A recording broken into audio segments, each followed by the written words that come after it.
The Lord be with you. And with your spirit. Reading from the Holy Gospel according to St. Matthew. As Jesus was walking on, he saw a man named Matthew sitting by the customs house. And he said to him, "Follow me." And he got up and followed him.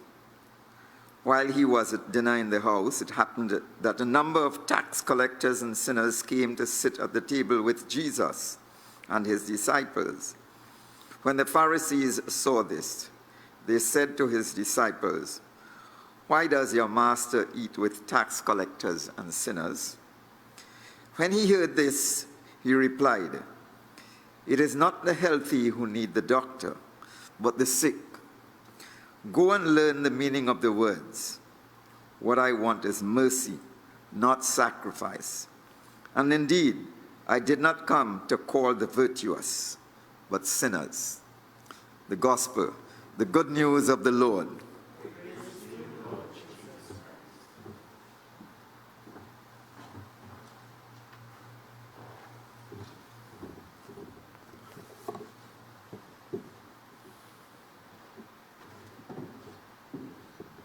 So I know you're all asking the question, why these fellas here? I know you all want to know. Well, it's real simple. Today is my 9th anniversary of Episcopal ordination. I was ordained bishop in Barbados 9 years ago. Today is also Father Matthew's feast day. You know, his name is, you got the name? Matthew, as in the apostle. You got it? Okay, good. And Deacon Paul, who is in the formation house, he is preparing to be ordained a priest on this Thursday, Republic Day. And so they're here to celebrate as we celebrate God's incredible love for us. And in the celebration, what we have now is the fullness of the priesthood here. The bishop, the priest, and the deacon gather together around the altar of the Lord. And that's the fullness of the order of priesthood.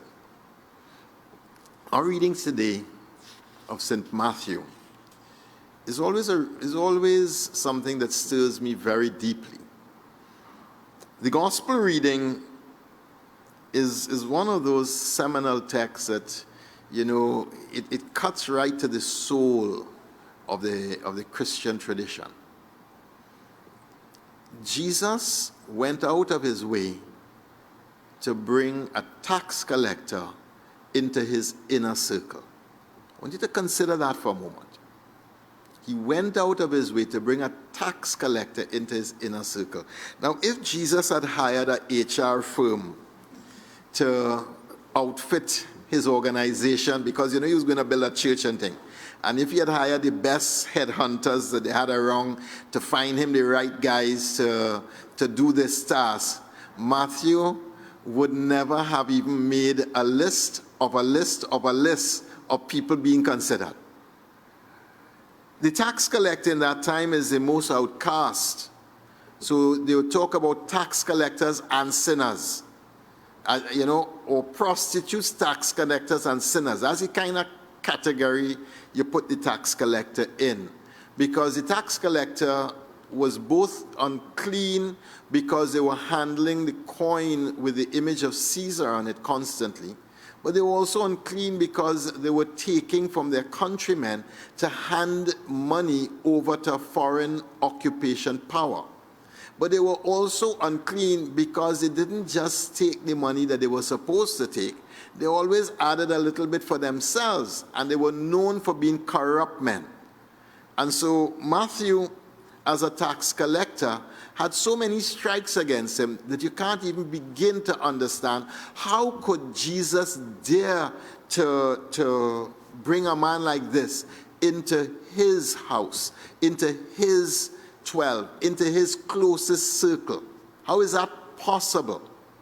Today, if Jesus was walking around, well, he would have somebody with HIV in his inner circle, I suppose.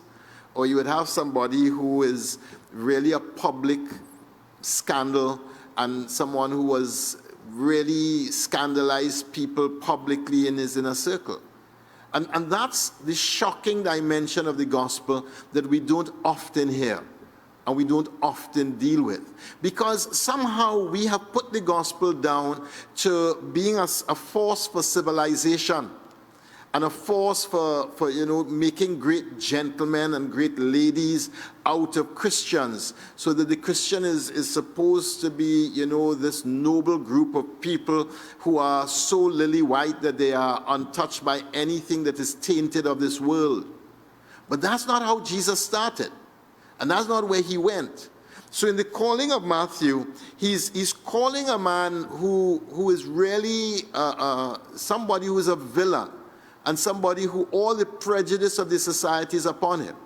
Let me put it a little clearer to you. If your daughter started to have conversation with Matthew's son, you would have had serious problems, and you would have had to talk to your daughter real tough to tell her, you see, that can't work out in this household.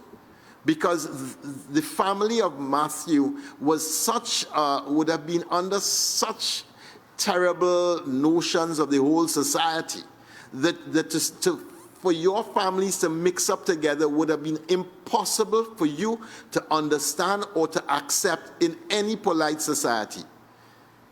So Matthew there is at his custom house, at his place of business, where he was thieving his money and taking money from good citizens of Israel to hand over to the occupation force. He was sitting right there at his place of business when Jesus called him. And the text is so beautiful. And all the text says is, and he got up and followed him. And he got up and followed him. All he said was, Matthew, follow me. And Matthew got up and followed him. Jesus real lucky. He went to people like Israel and didn't come to people like Trinidad and Tobago. You could imagine Jesus talking to a reprobate in Trinidad and Tobago and say, follow me. Well, the amount of if and why and question and long and this and up and down Jesus would receive, it would be unreal. All the text says is, and he got up and followed him. What is your custom house? What's your place of shame? What's your place of disgrace? What's your place where you know yourself to be not honorable? What's that custom house for you? Because today, Jesus sees you right there in your place of shame, in your custom house, in that space where you know that you're not an honorable person, and where you know that you have done what is wrong before God and before others, where you know that. And right there in that place of shame, right there in that place of disgrace in your life, right there, Jesus is standing there before you and saying to you, follow me. And this is what's important. Follow me. A disciple is one who follows a master. And I beg you today, if you hear his voice, do not harden your heart as at that day at Meribah in the desert, when your fathers put him to the test. If you hear him say, follow him, get up and start moving in the direction of Jesus. Because that's the only response that we can make. There are no questions, that's the only response we can make. Pope Francis, reflecting on this text, and this is a seminal text for our Holy Father, when he was a young man and he was really struggling with what God wanted of him in his life. It is this text and a confessor that allowed Pope Francis to hear a call that allowed him to wake up something inside of him, something of a desire for God that he had been suppressing and keeping at bay. And it is because of this text that he heard God calling him out of his slumber and out of his deafness and out of his blindness. He heard God calling him. And out of this text, he was able to get up from his custom house and start to follow Jesus Christ. And as they might say, and the rest is history. The man became a pope. Speaking about the text, Pope Francis said, Jesus mercied him. I love the verb, huh? You don't mind, yeah? Jesus mercied him. You know, we talk about, well, God showed me mercy. That's all right. But it's much more forceful the way Pope Francis puts it. And Jesus mercied him. And today, Jesus wants to mercy you. He wants to bring you to know and experience mercy as a verb, as an active word, as something that he is doing in your life continually, so that you will know that mercy of God that can only come from him. Jesus mercied him. And there's so many times in my life where Jesus mercied me. There's so many times when I know that if not for the incredible love and mercy of our God, that I could not be here. And I could not be who I have become, except for his mercy. Jesus mercied him. The text unfolds down at the end where the Pharisees are all bent out of shape because Jesus is now having dinner in a tax collector's house. Dinner was the most intimate of things. You literally in the Middle East in time of Jesus, you were sitting on the ground. They had no chairs. They had no social distancing, because you're sitting on the ground and the person on this side of you is leaning back on you. And you are leaning on the person on this side. They had no social distancing. So you all are really very physically close. And you only went to dinner with people that you were very comfortable with, and people who you appreciated, and people who had a decent reputation. And here's Jesus in the midst of a reprobate crowd of sinners and tax collectors, and in this dinner with everybody now very intimately leaning on each other all around this table, the Pharisees bent out of shape. How could he do this? How could he do this? What does your master do eating with tax collectors and sinners? Because the consciousness was that a holy man would never mix with them scoundrels. You know the kind of scoundrels we're talking about? Yeah, people like you and me. That's the scoundrels we're talking about. And Jesus answers one of the most profound answers we hear in the gospel. What I want is mercy, not sacrifice. And indeed, I did not come to call the virtuous, but sinners. And this text really sets in motion a lot of the foolishness that we have lived and believed and accepted in Christianity. That's really not at the heart of the gospel message. That Jesus actually came to call sinners. We want the people of God to be virtuous people.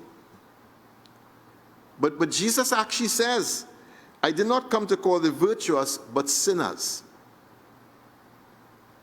And I don't know how to break the news to you, that unless you are a sinner, he ain't come for you. So I know one thing for sure. He absolutely, definitely, without a doubt came for me. Because I know myself to be a sinner. The word here, mercy, comes from Hosea, Hesed, and it means covenantal love. It is a relationship between a husband and wife. It is a faithful union between husband and wife. It is a love that is both a love that is sacrificial and a love that is giving itself consistently. But the word Hesed was used between Hosea and his wife Gomer, who was a prostitute who left Hosea many times to go and prostitute. And each time God would say to Hosea, go and call back your wife. Go and call her back again to the marriage. Go and call her back again. And so the idea of Hesed is a faithful love in the face of someone who is being unfaithful to you. And that's our relationship with God. Because God has given us a faithful love, Hesed, in the midst of all of our infidelity to God. And without understanding that, brothers and sisters, we don't understand the real inners of the Christian message. We don't understand it. We understand the rituals and the rites and the pomp, the ceremony, the this, the that. Everybody now is a liturgical expert getting bent out of shape when one rule or rubric is not adhered to as it's supposed to be. But that's not the inner core of Christianity. It is this, Hesed, covenantal love. And that means that not only does God mercy us, God calls us to mercy other people. And today, let us show mercy to other people. Let us find one person and choose consciously today to show mercy, to mercy them in what we do. Amen.